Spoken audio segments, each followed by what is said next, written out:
to the Waking Up From Work podcast. My name's Dave Swillum. Let's get ready to hustle.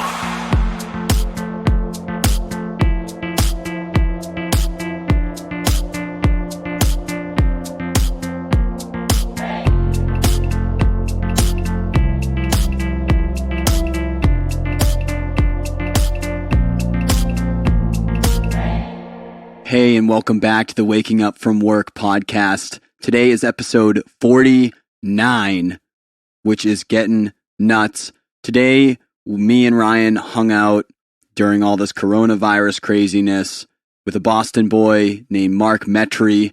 This episode is really diving deep on kind of personality types, mental health, and self-awareness because I've seen a lot of amazing art, like probably my best songs, like my best, content and things that I've created have probably come out of the times that I've had the hardest in life. So I think that there's a lot of amazing creativity that comes out of, hard times for people. But I also really want to take the opportunity to speak on ways that we can help it and ways that we can channel it and use it as a tool instead of something that is messing with us or holding us back. It's something that Ryan, coming from a background in psych, he really dives in hard with Mark here, who's been through a lot of different things himself and just coming out with a book called Screw Being Shy. So we dive into shyness, introvert, extrovert, kind of ways that we view things, ways that we can alter our own perceptions. It's a very, very headspace episode, but I think a lot of creatives will benefit from it because I think a lot of us have a lot of thoughts and sometimes they get the best of us and sometimes they were able to use them for making amazing art. So check it out, episode 49 today with Mark Metry and Ryan, my beautiful co-host. All right, so welcome back to the Waking Up From Work podcast. That was so sad, dude. Waking Up From Work podcast. Did you forget? I was building the tension. Today is episode 49. I don't know. We don't have some special corona outbreak. Yeah, man. Yeah, right in the middle of the outbreak. We're still podcasting in the same room, except we do have Mark in a different spot. So I guess we're following the guidelines there. We are Isolated. Mm-hmm. So welcome back to the podcast, guys. Tonight is a cool episode at an exciting time for this gentleman right here. We've got Mark Metry on. Did I say the last name right? Mark Metry. Nailed it, dude. I listened to your podcast. I checked it out. Horrible at names, dude. He's horrible at names. I got it. I'm not going to pull any punches, Dave. Don't you do that. So for those of you that don't know Mark, he is the host of the Humans 2.0 podcast. He is a TEDx keynote speaker. He's been on an Amazon Prime series called The Social Movement, and he also is coming out with a book that will be out literally on Saturday, which It's out. kind of timed It's out? it. It's out right now? It's out right now, yeah. What are you talking about? We were talking I'm saying, before. I'm saying back by the time this podcast goes live, right? Oh, you're 100% right definitely about right. that. On Monday. Yeah, people on Instagram, you have to wait 2 more days. People on this podcast, Mark was able to understand the timelines better than me, and it is out right now. So, welcome, Mark. Go We check got to it talk to out. the future people. Thanks for coming and hang out with us, man. I know it's been a Welcome. busy week for you. Yeah, of course. Thank you for coming to see me when I was speaking. Yeah, that was sweet, man. So for those of you that don't know how we got connected, I think I mentioned on the podcast a couple weeks back, I was at Top Notch Scholars event with a bunch of speakers down in Lowell. And I heard Mark talk, and I really, really aligned with some of the things that he was saying with social anxiety and kind of the ways that he moved through college and into all the things that he's wrapped up into now. And I had to see if I could get him on. So And here we are. Yeah, that's awesome, man. I'm curious, like, what made you, what really resonated that made you invite me on your show? yeah. Well, one thing we mention on this show all the time is that we a lot of creatives are going to be extroverts or introverts, but there's a lot of there's so much extra anxiety and judgment in really being on yourself in that space, because that art we refer it to like as like a baby sometimes. Like you're really like your book is a baby. I'm sure that your book offering to the world, you're thinking about that book's impact and the way that someone views that art.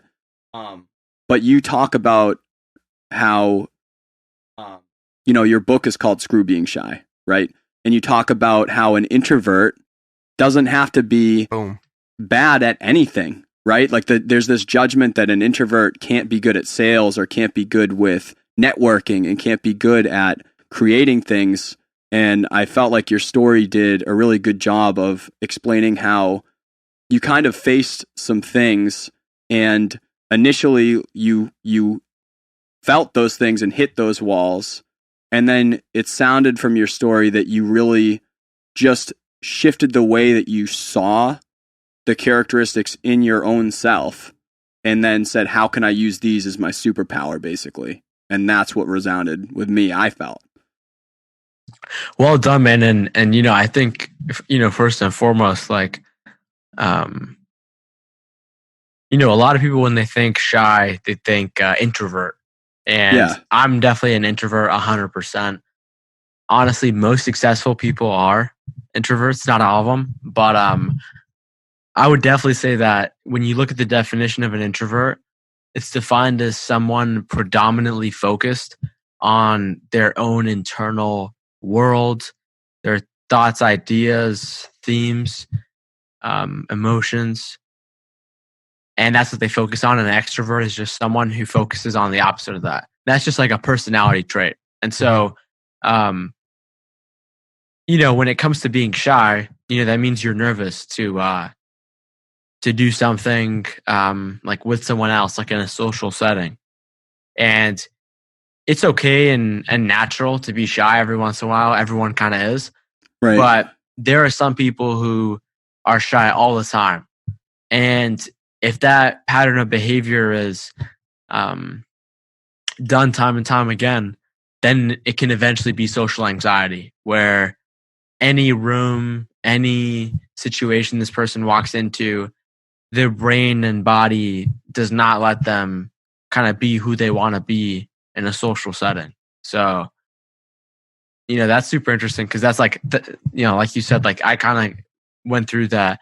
And so it's totally fine to be an introvert and to be quiet, like there's nothing wrong with that at all. Right. But if you're shy and you can't really be yourself in front of other people, that's going to place a lot of boundaries on your life. And people with social anxiety, it impacts every area of their life. It's not just about, what you do in front of other people. Like when you look at the data, social anxiety is correlated tightly to substance abuse and also social isolation, both of which are related to suicide. And so, I think, so for me, like I just am talking about this stuff, and I wrote this book because like I don't really see anyone else talking about it. And like for me, I almost kind of fell down that path of being suicidal and having a ton of other problems in my life.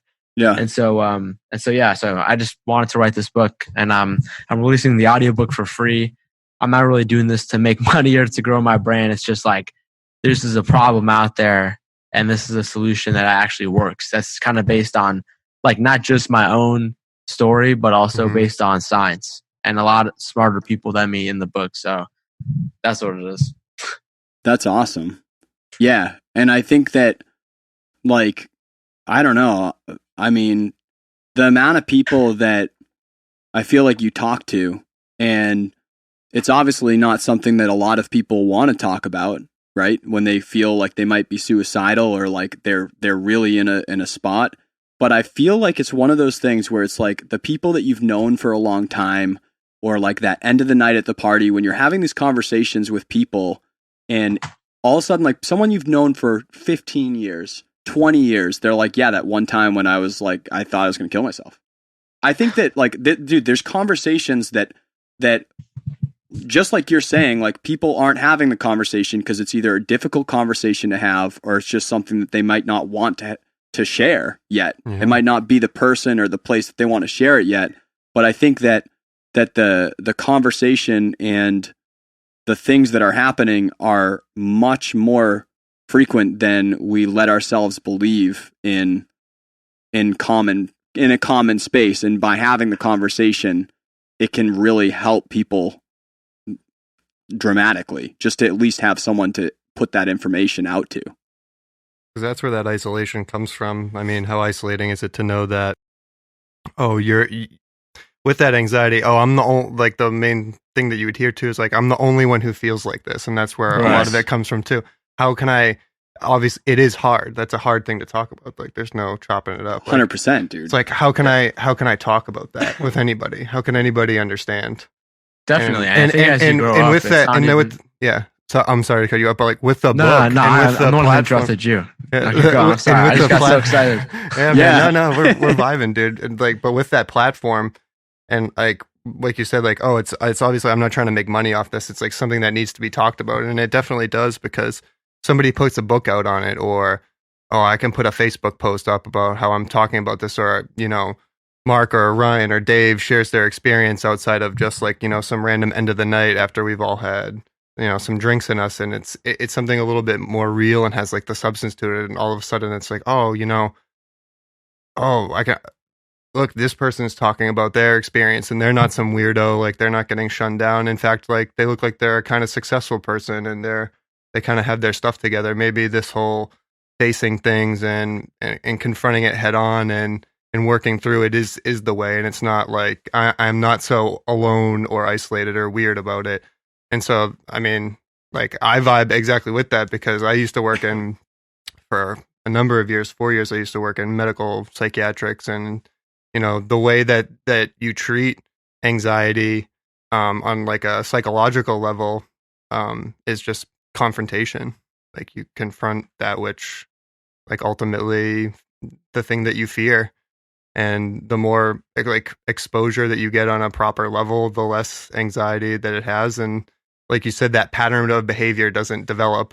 Like you have a natural reaction, like a very proportional reaction. Like, it's okay to be shy, but it's not chronic or disproportional to the situation.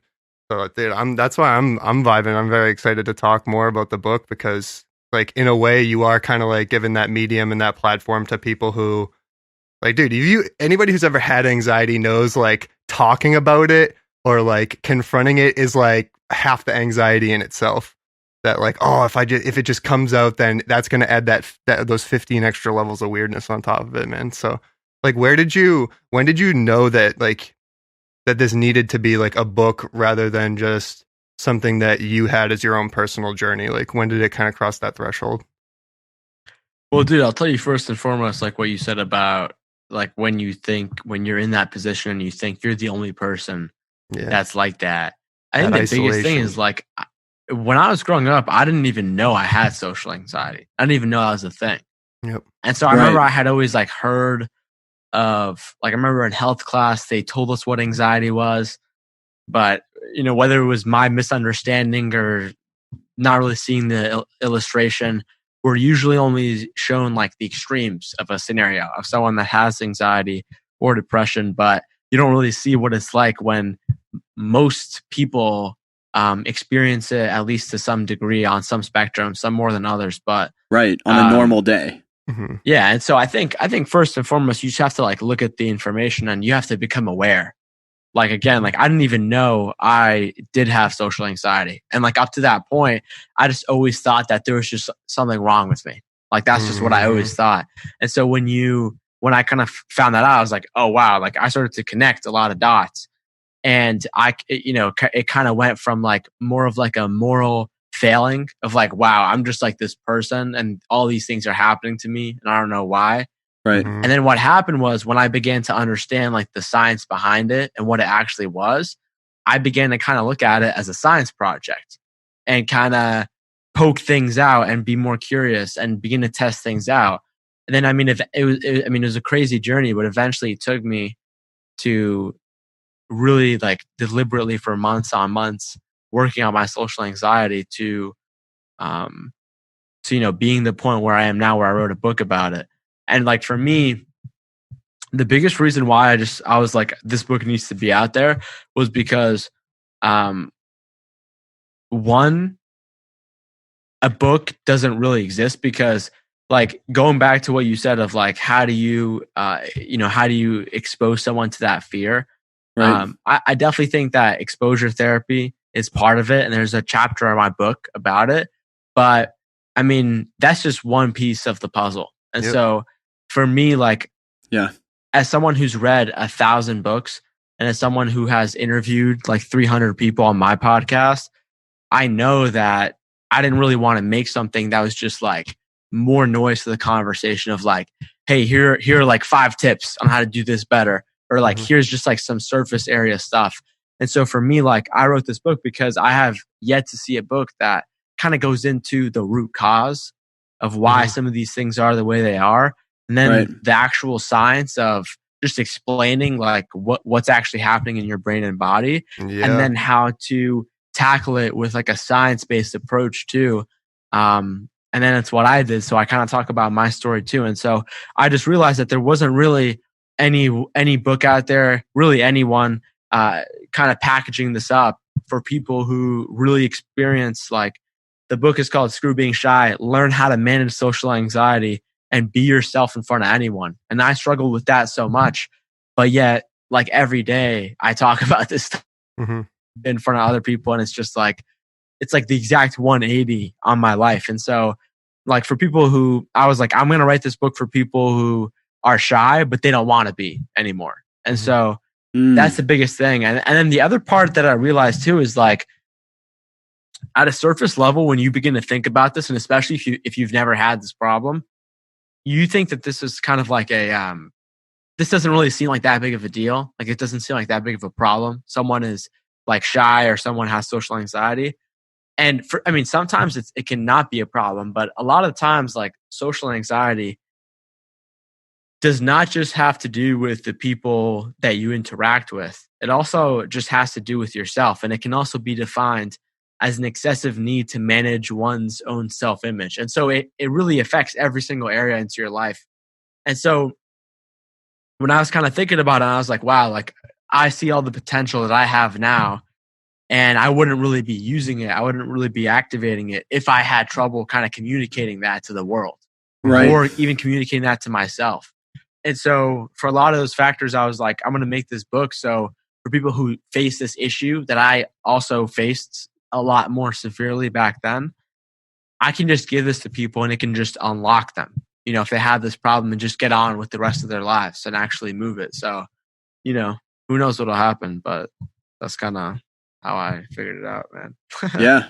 No, I love that, man. Like so this podcast, like I've said it a couple times on here, the reason why this exists is because I kind of like fell into the steps of working a day job I didn't like, and I just did the things. Like I got the house, I got the car, you know, I had like just a very average setup of how I did it, but I always had the dream of what I wanted to do for a living and what I wanted to spend the majority of my time doing. And the exact same fear and thought in my head happened where like I was like, no one else, you know, I would be in friend groups and I would be the only one that, you know, stayed in that Friday night to work, or I was the only one that, you know, was working a job and then, you know, working on nights and working on weekends. Like, so I might have been the only one in that friend group or something. And what had happened is it led to me being like, I can only talk to my wife about this for so long before she's not understanding like where I'm at. You know, in my head, this is what I'm thinking. She's not understanding where I'm at. I've got no friends doing this. And then you just get to a spot where you're like, no one understands the way I feel. And the podcast started as a way to like talk to people, but then it's crazy how real something can feel to you when you're put in an environment and habitat to make you feel that it is that real. And then the podcast starts, and then all of a sudden I'm meeting, you know, audio entrepreneurs and musicians and these people, probably like with you interviewing 300 different, you know, there's been crazy awesome people on your show. you start interviewing all these people, or you get it outside your friend group and you meet other people that are doing the things that you want to do, that you are doing, or that you know used to be you, and you see a new reality, basically, where you literally took another pair of glasses and put them on, and it changed the way that you saw things. But it's interesting how those anxieties or those feelings, they are a reality. Like when you're saying like the way that, you know, someone might downplay something, it's like you're not seeing literally all these little things that are adding together to create their world that they're living in, to create that context for themselves, to think that way. And then if they're able to get some type of irrational fear that they have out of the way, that it can immediately change the world that they live in and the way that they're thinking about those situations and connections with people. Yeah, I mean, I think that like once your mind is stretched and it sees something, it can never go back. Mm-hmm. And so the only way that you can run away from that is by trying to like drown out that voice that's inside of you. And so for me, like the craziest thing is like when I actually found out I had social anxiety, which was when I was 18 in college, I actually tried to run away from it because I just kind of was thinking to my life, and I was like, you know, like if I don't tackle this problem, it's probably going to get worse. And I'm probably going to be like some 30-year-old that's working some job that I hate just to pay the bills, just because I never conquered this fear. Right. Then I also began to think like, man, in 10 years, if I did conquer this fear, like I definitely know I got potential inside of me. Mm-hmm. And so I kind of saw like those two paths, and I think everyone kind of sees that. But also like when you're making that decision, it also requires like a lot of responsibility, and a lot of people try to run away from that. Yeah, and and the only way that you run away from that is by trying to drown out that voice that's inside your head.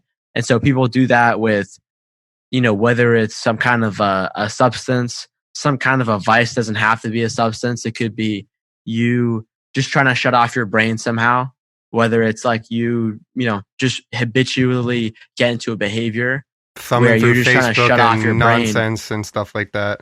Just like, you're just trying to shut off your time brain with fluff to not and think about the different paths that you could be on in your life. And so that's the equivalent of like a very much a Band-Aid solution, because I mean, I guess you could forget about it, but you know, if you have like a strong soul, if you have a strong spirit, then there's no way. And for me, that was exactly the case. And that's why I was suicidal. Like I literally could not be not myself, because I kind of felt I wasn't myself. And so, I mean, not everyone makes it out. So it's interesting. Yeah. And if you just like choose to like not play the game, it's like, oh yeah, it's fine right now, but like it's going to turn into a monster soon if you leave it in the dark and let it grow, if you leave it to its devices. And like you said, dude, nobody wants to be that 30-year-old just like filled with regret and like knowing that it's just like, man, you think it sucks now? Like wait until like you are socially further down the line and like socially compromised or skill compromised. Like what happens when your skills become outdeveloped by the workplace because your shyness or your anxiety prevented you from growing and adapting to like a changing market or to a changing social structure or to your family or whatever it may be. Like you said, like it's not just like, oh, hey, I can't go out on weekends because I'm anxious to be around people. It's like, no, man, it changes your relationships. It changes how you treat your sister. It changes how you treat that person when you're at Walmart and you're talking to the cashier. It changes how you're going to date somebody and what your moral structure is going to be somewhere down the line. And man, like it's like an epidemic of having people who, you know, didn't see it or like let it fester. And like, dude, it turns into like it goes from anxiety to anger to resentment to being hateful. And like, that's the spiral. And like you said, I mean, we're from New Hampshire, man. Like the opioid epidemic is at full rest here. Yeah. And we see it all the time. And it's like, that's where it goes. It's like, it's the mess that is a 3 or a 4 or a 5 right now, and it's very uncomfortable to deal with for sure. But like, man, when you're 30, dude, it's going to be a 15 and it's not going to be manageable anymore. And also, people are going to be less apt to want to help you or be on your side or understand because, you know, when you're 18 and you're kind of going through stuff like this, it's like you said with that shyness, it's normal. It's like it's a growing pang. It's almost like a rite of passage to kind of like look your demons in the mirror a little bit, but it's a little less socially acceptable when, you know, you were supposed to kind of like learn these lessons and go through these things and have these experiences, but you've just kind of chosen. It's like non-engagement is almost worse. Right. Like I would rather have shitty engagement where I like fall on my face, take 2 steps, fall 1 step back, but then go 2 steps forward and then maybe go 2 steps back, than just no engagement whatsoever. Like that's where the death is. Like the death of, like you were saying, like of your spirit and of yourself, man. Like, and like you said, you change everything else around you to try to like fit the image of like what it's supposed to be. And like your authentic self and who you really are just like gets drowned in all of that. And yeah, man, it's like, that's the slippery slope that it goes down. I wanted to ask too, like when you were talking about changing over to like putting yourself into these situations, like I always like want to ask people like, what's the situation that you put yourself into where you're like, oh, this is gonna help me grow, and then just ended up being like a crazy, like what was the craziest like anxiety situation that you kind of like put yourself through in order to like try to force that growth? Like going from somebody with social anxiety, like I think about it too as somebody who, dude, I've gone through like crazy anxiety myself, and then dude, finding a way to like get up on a stage and like and performing, or even something like this, dude, like getting behind a microphone and talking to a stranger, like it still like works you up. Like what are those things that like that really worked you up, but you're like, oh shit, like I grew so much from that. Like I felt like I wanted to die, but I grew from that. Dude, I'm just trying to think about it because literally everything. Like, isn't that the thing, dude? Where you're like, I have anxiety. It's literally always there, dude. It's like everything is it's pulling teeth. Yeah, and I think like the best analogy that I have for it is like there's like this analogy of 2 goldfish in this bowl, and one goldfish says to the other, you know, hey, what's up? Like, how's the temperature of the water? And the goldfish goes, what's water? And so the goldfish are living in like this invisible liquid that they've always lived in their entire lives. Right. But yet if a goldfish tries to go above water, it can't, because that's its limitation. And so depending on whatever it is for your life, you know, that water could be fear, it could be anxiety. And so you're so surrounded in it that you don't even know that you're in it. And so, I mean, honestly, like, dude, I don't even know. I mean, I don't even know. I can't even answer that question. But what I love what you said about you sort of not engaging, you kind of stepping back and not engaging, and ultimately, like you know check what out. I'm not playing anymore, dude. I'm not playing the game. I don't want to play the game badly, so I'm not going to play the game at all. Almost. Yeah, definitely. And I think again, like for me, that was being shy. I was being socially anxious, but everyone else might have a different version of that, you know? And so for someone else, it might be they get super angry and they abuse people. You know what I mean? Like everyone has a different version of it. Right. But ultimately, I think like the thing is like, it's like in my book, the first chapter is called Social Anxiety is Not Your Problem. And what I actually talk about is social anxiety is just the symptom. It's the surface area. It's the surface layer problem of what's going on. But the reality is the reason why social anxiety is a thing, and for a lot of other issues too, is because of some moment in our lives where we experienced psychological trauma. We were traumatized. Sure. And for a lot of people, like when you say that, they often think like, oh, you had to see like some extreme thing, like someone get murdered or something. No. And the matter of the fact is like trauma is just when something happens that your brain and you don't know how to process.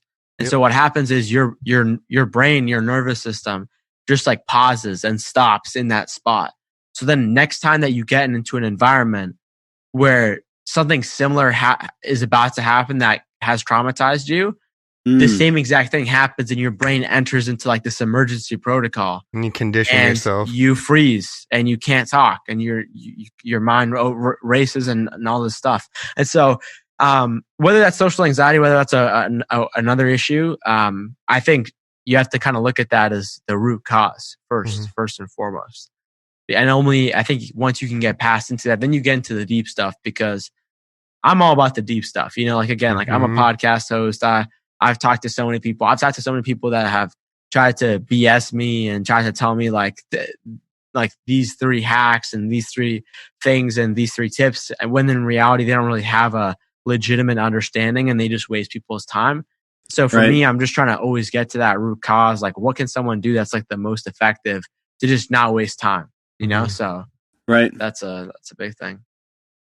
So like with, I love this, dude. This I like this because of what you just said, where like, I don't feel the BS in this conversation. And I don't think it's a conversation that people who want to hear it want BS in. Like that, dude, out of anyone, like you're not in the mood for 3 tips of, here's 5 tips of how to put on makeup and 3 on how to like deal with your shit like all the time. You know what I mean? It's just not like a mess around thing. Like life is such a like, and to pretend and sit there like kind of pompously that life is just something that like BuzzFeed can write friggin' 3 hacks on and you know it'll solve everybody's problems, dude. Like it's such a simple fix. It's like this weird like a symptom or byproduct of our culture nowadays, where everything is so instantly gratifying and it's so like fast and whatnot. Like we almost want the same thing for like our personal stuff. And like you said, dude, when you get into deep stuff, like deep stuff is complicated. Deep stuff is rooted. Deep stuff is you are so ignorant to it until you even dig into it. And even then it takes time to work through. It's like, it's a constant battle. Like there's no BuzzFeed hack for stuff like that. And anybody who is pretending that it is, it's just like, they're just somebody who has engaged with people who make their living shoveling bullshit, and they've come into a role as somebody who eats bullshit up. And when you interact with somebody who's just like, oh yeah, I mean, I can smell it from a mile away. Yeah. It's like that. It was like we were talking about before the podcast, like that authenticity factor is like, it's so palpable. And to anybody who knows like that it's not there, it's so obvious when somebody is putting on like that facade, like they're trying to put that image up in front of you of, oh, this is the person that I am, and I'm not feeling these things. But here's the thing, though, it's obvious because you know what the truth is, and so for someone who doesn't even have that in their lives, then they don't know. And like there's a subsection in my book under chapter 2 called "Truth is the Chiropractor of the Mind," and I talk about the fact that, you know, not necessarily just being candid, but sort of being aware and being honest with yourself and then also to other people is so vital. And the way that I think about it is like, it's like the skeletal system, like the same way that our bones hold up everything else in our body. The truth is like that, but for life itself. And so the best way that I found a way to describe this is every time that you lie to someone, like let's say you guys ask me a question and you're like, you know, I don't know, yo, did you watch the game last night or something? I don't know. And I lie and I say, yeah, I did watch the game, even though I didn't. And so what happens is when I just lied in that moment, first off, what I'm doing is I'm now valuing your guys' opinion of what you think about me more than the truth of life. And so in an effort to do that, when I just lied, I took the real version of myself and I put myself in the back and I just created this fake version. Right. And I put that towards the front of my life. And so if you do that all the time, you don't even know who the real authentic version of yourself is. Right. So next time something bad or good happens, you don't really know because you don't have that like calibrated compass inside of you that can even tell you. Yeah, that can even tell you if this thing is truthful or not, or if you should do this or not. And so that's like a major thing that I think is messing up a lot of people. And so I think people genuinely are trying to do the best for themselves. Like I think everyone is on the path to like their own version of success, even if they don't use these words. they just want the best for whatever they think they want based on what they know. Like the And human I experience. think a lot of the times in life, Yeah. you have to face success. So like, for example, like for me, I was successful. I was financially successful when I was like 15, 16 years old. I became like financially independent and I gained some level of financial success. And what happened was I began to realize that that's not the whole point of life. Because I think until like for me, like I grew up, I didn't really have any money, and like my parents came to this country with $200.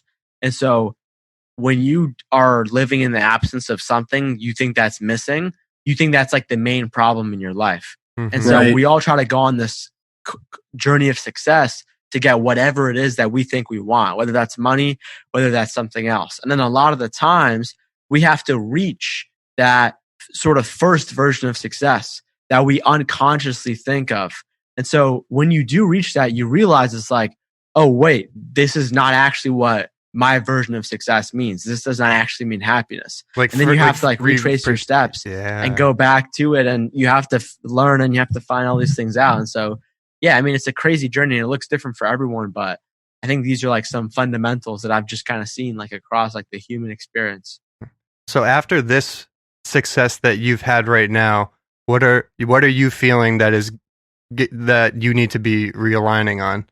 Because it's like, dude, you wrote a book, like you're bringing a book out, like you're hitting all these important talks, like you've reached like almost like the third echelon, the third success. So like, what's like the retracing that's even happening like right now, like that's bringing you to like what could possibly be the fourth success? Yeah, dude, I'm digging deep on you, bro. Wow. Yeah, I'm no, I mean, hitting the only you with reason it, why I dude. ask is, I mean, dude, literally this week in the last 72 hours, I have had almost every single great professional thing happening in my life completely just cancel and shut down. And so Yeah, dude. I don't even feel any level of success whatsoever. I kind of feel like, I think kind of a lot of people. That's that adversity though.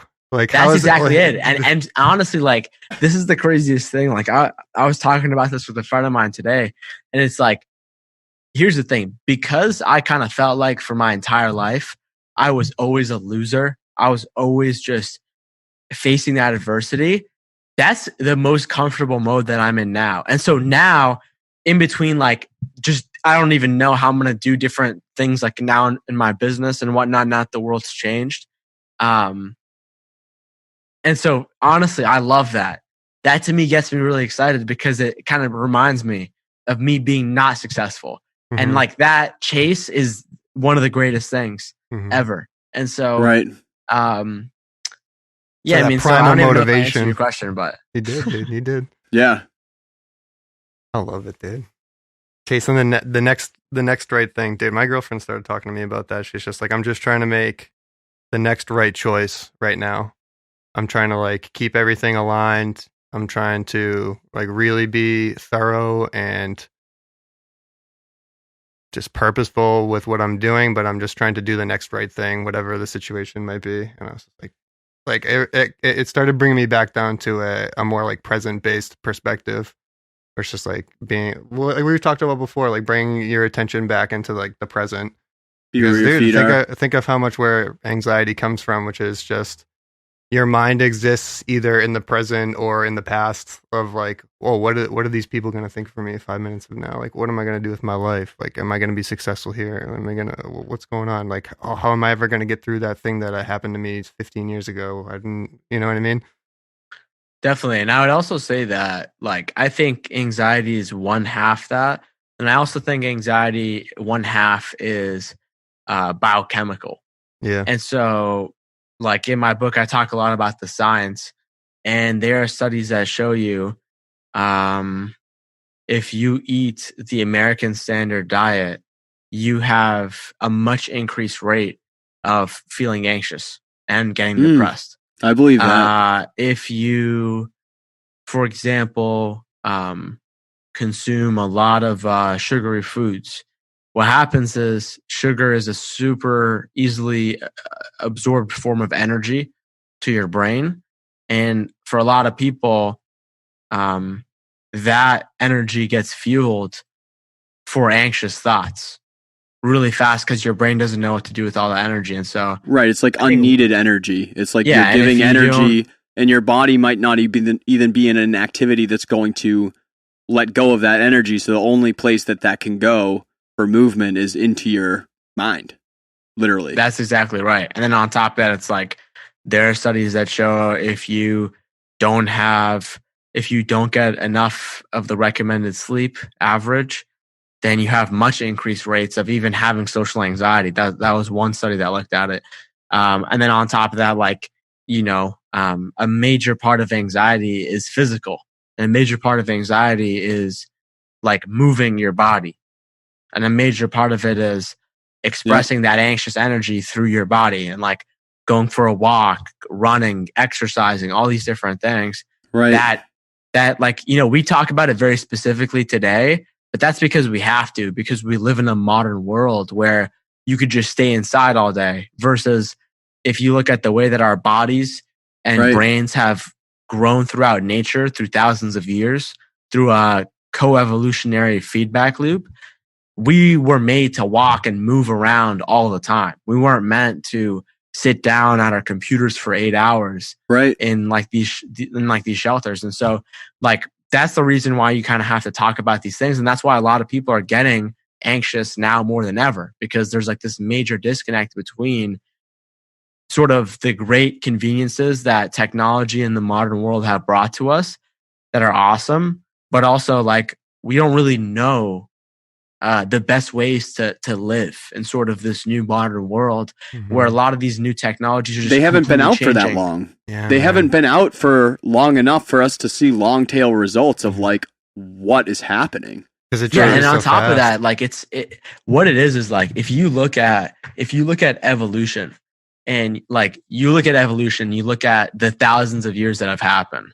Right. Like 98% of that had thousands of years have been spent us like in the wilderness, hunter-gatherer societies. And then like in the last agricultural revolution happened. And then like the last 200 years or so, the industrial revolution happened. And that's where we began designing these technologies and whatnot that began to help us a lot and do what we tried to do.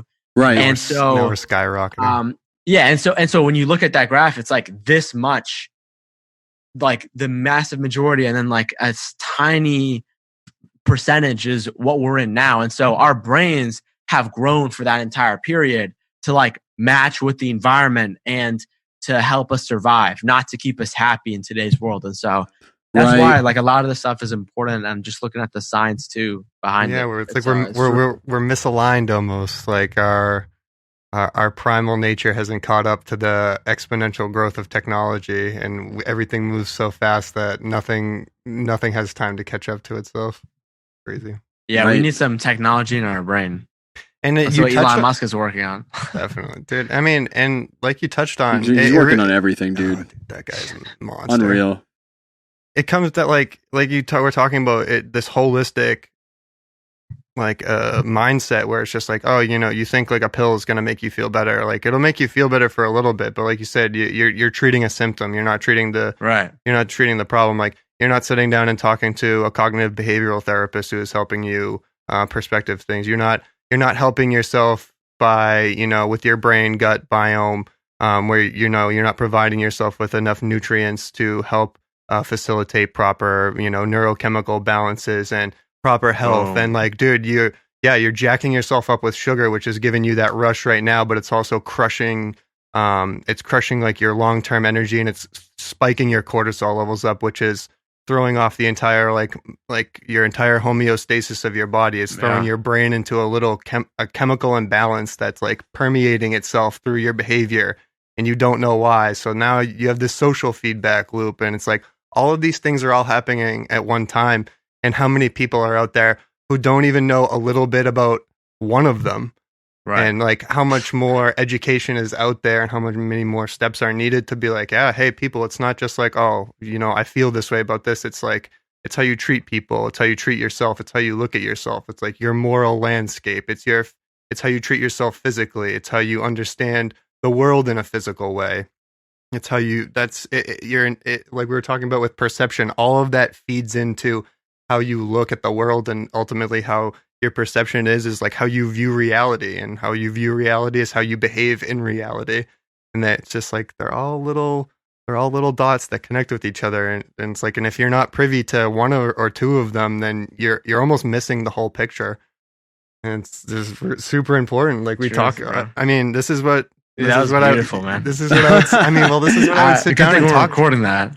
Right? I want to listen to that again. I'm Yeah, fried hell up, yeah, dude. dog. I'm like, well, dude, this is what I did for a number of years, man. It's just like it blows you away. It would blow you away how many people just don't know about so much stuff, and how there's such a conversation to be had about so many things. you left the industry, dude. Yeah, You literally were yeah. just like because over it. Yeah. Wait, what industry? Medical psychiatrics. He Dude, that's actually crazy, was man. working Dude, the- in Yeah, I've the had so burnout's many. crazy. I've had so many like doctors on my show and whatnot that are much more qualified than me. Just talk about how that's not the not the greatest industry, but just the practices of kind of like like, again, it's kind of like you have to approach your perspective when you're trying to solve these issues from the least harmful way first. Yeah, You know, least And I remember invasive, for me- least harmful. Yeah, right? And I remember for me, like when I was in that tough time, and I remember going to the doctor.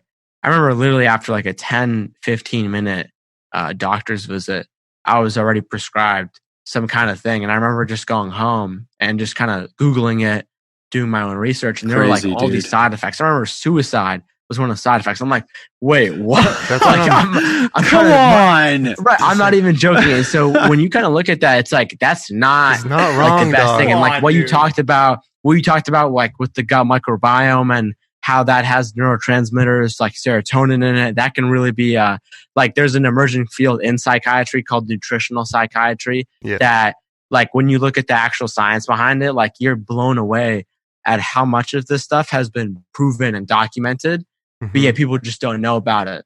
Mm-hmm.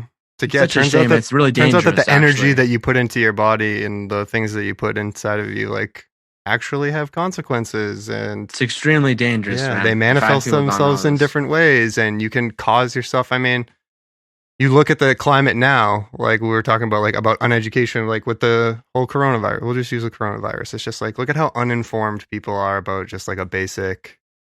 It's just like, oh, it's a flu, but it's just like any other outbreak of virus that would happen and has happened over even the past decade that we've had, swine flu, SARS, etc. And how like the people's lack of education is what almost facilitates how bad it can continue to go. Where it's like, oh, it's a hoax. I don't need to wash my hands and this and that. And it's just like, it's almost like that ignorance and that unengagement, like we were talking about before with the idea that something is even remotely real. It's like, not only are you not getting it, but now you are actually going to suffer the consequences from it. And then in turn, everybody else is going to suffer the consequences from it too. And there's like that weird tie where we talk about stuff like that, and kind of, we'll bring it back to the social anxiety. Yeah. Where when you have that unengagement, I wanted to bring it back to like lying to your friends about the game. It's like, yeah, not only are you putting up an image of yourself now that like lets you lie to other people and like separates you from your authentic self, but now you've painted yourself in a way where other people are like False reacting to expectations. you. False They- expectations. Not even that, but like you actually believe that Mark he watched the game last night. And then, dude, I'm going to talk to him. I'm going to talk to him about the game that he's definitely going to watch next week if he watched this game this week. And it's like, you actually are skewing the reality of other people and yourself. It's manipulation. That you're And living you are in. facilitating your own unauthenticity. It's And manipulation. that's what you're like subconsciously manipulating yourself and other people into thinking that the reality is going a certain way. And it's just like, dude, that is like what we like to call in the psychological field, like the first steps to delusion. Like that's how you literally live in a reality that is created in your own head, and you're separate from the reality that exists in a very like objective physical world. It's not a fun place to be in. Not a fun No, place to be in dude, at all. because it doesn't matter. Because it's like even if you're living in that world and you're eating like a healthy diet or whatever, it doesn't matter. Like you don't have that foundation set up, and you need Right. that foundation first. So super important. Dang, dude. I usually talk so much, and this night I've just been like, I just had to sink in. I've had to sink in all of this. I'm like getting blown away. Yeah, dog. This is the philosophy / psych base that I've built I built a Life. career on for a little bit, and now I'm like, yeah, it's just something Rye new. guy. It's that next thing of success. It's So- nice to touch on it, dude, because it doesn't matter who you are, dude. It doesn't matter if you're a fucking plumber, if you're a publicist, if you're a speaker, if you're an audio engineer, if you're a voice actor, dude. Like, we're all human beings that have basic human needs. Like, our nervous systems work a certain way. We require a certain amount of food and nutrients and this and that. And it's just like, dude, you cannot turn a blind eye to the basics of human reality, of the human experience. Like, it's like you said, dude, it's that concrete layer that exists on the bottom that our perception eventually like puts a mold over. And like, dude, it doesn't matter what that perception is on top of that, man. Like, reality is a hard cement wall that you can find yourself slamming right into right away. True, It's important. You got to get that baseline, man. So, Mark, I have one more question for you, man, and then we have like 5 questions that we usually end with. Quick ones, quick, easy ones. Yeah, Okay. they're really quick. God. They're really Gosh, quick. guy. Yeah, we got like 57 more minutes. You of said that you podcast. wrote this book really for people that might be shy but don't want to be, right? Mhm. What would you say, like, I'm assuming you've talked to so many of these people and you've gotten feedback and maybe we're that person, you know, for some of our listeners that feel that way, what do you think, like, you know, here's the very first step for you to start working that way? Do you outline any kind of like, if you feel this way, this is how I want you to start thinking or start acting on, to start working on that? Yeah, well, I think you need to build an awareness, and I think that comes with what you're doing and just more information. And so I would just say it's super important to just kind of look at and just kind of do your own research on the science or read my book and find out. Because I think when you can kind of look at it and you can kind of look at like the same way that you almost like when you're like watching TV and you're watching like some animal documentary and they're talking about some animal and it's like, oh, you know, this animal does this because of that and it does it in this season this way. And so when you can kind of look at your behavior from like a viewpoint of just trying to understand it from like a scientific lens, Interesting. I think that's a pretty good first step, because I think again, like it removes a lot of judgment that someone can kind of have Yeah, man. Hell about yeah. themselves that is actually preventing them from kind of tackling these issues. Right. Wow, definitely, man. That's awesome, dude. That's such a cool way to frame it. Like literally thinking of it like the wild voice actor. Oh gosh, right? You just get the English guy. David Attenborough. Like the wild Dave appeared, and why the hell did he do this thing? Because he David thinks and appears believes to be this way. That's extremely why he anxious. does that thing every day. Yeah. The bartender is asking him what kind of beer he would like, and he absolutely doesn't know why. He is sweating profusely from his underarms. So we have like 5 questions we ask at the end of every episode, Mark, and you kind of just answer them the way that it kind of floats off the top of your head. You don't have to stress too hard on them. First question being, and it's kind of difficult just because you're doing so many different things, you know, but it's what made you pursue what you're doing. Why is this the thing that you have to do, that you chose to do over any other thing that you could be doing? Because, I mean, eventually you just make a ton of money and you realize that you can just wake up in the morning and just do whatever you want. And so you have to ask yourself, like, what would you be doing if you made no money from it and you were just set for life? Like, what would you do if you didn't make any money from it? And so whatever you would do for that, then that's what I would start doing. That's what I do. I love that. Cool. So along the way, say you were able to take the lesson that you learned from this and instantly, like it was something that you could give as a food to someone. They ate it and they just got the lesson, right? And they didn't have to deal with it. What's one thing that you would say is like your biggest mistake or biggest thing that you would say to 5 years ago you, like, hey, you automatically took this lesson in, don't do this thing, like that totally sucked? Yeah. If they ate it, it would teach them nothing, because what I've learned is that It's a sick like answer. yeah, I mean, like, here's the thing, like, if you become successful but you didn't earn it, it means nothing. And so I Experience. definitely think that for sure you can learn from other people. I think you can learn from history for sure. You can listen to podcasts and stuff. Like, you can learn from all these other media sources. But at the end of the day, I mean, you have to make mistakes. And like if you look at how many failures I've had versus how many successes, the ratio does not look good. Like, I do not have that many successes versus Right. the amount of times that I failed, which I don't even know. And so my lesson would be to just no lesson. You got to learn that on your own. Fair enough, Experience, man. I believe it. We used to just ask, like, what's the biggest mistake you said along the way? And our guests have been There are awesome no people. And they mistakes. just, and every person would just say the same thing. They just say there's no mistakes. So I tried to like change it some way verbiage wise, and that's worked sometimes to get people to say something different. He But- out philosophed you though. yeah, he did. He totally took me out.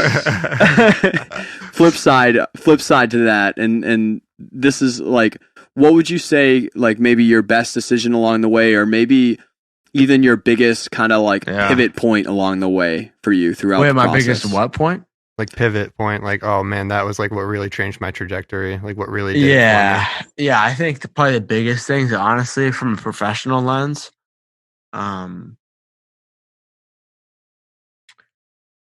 probably getting serious about my podcast and also LinkedIn.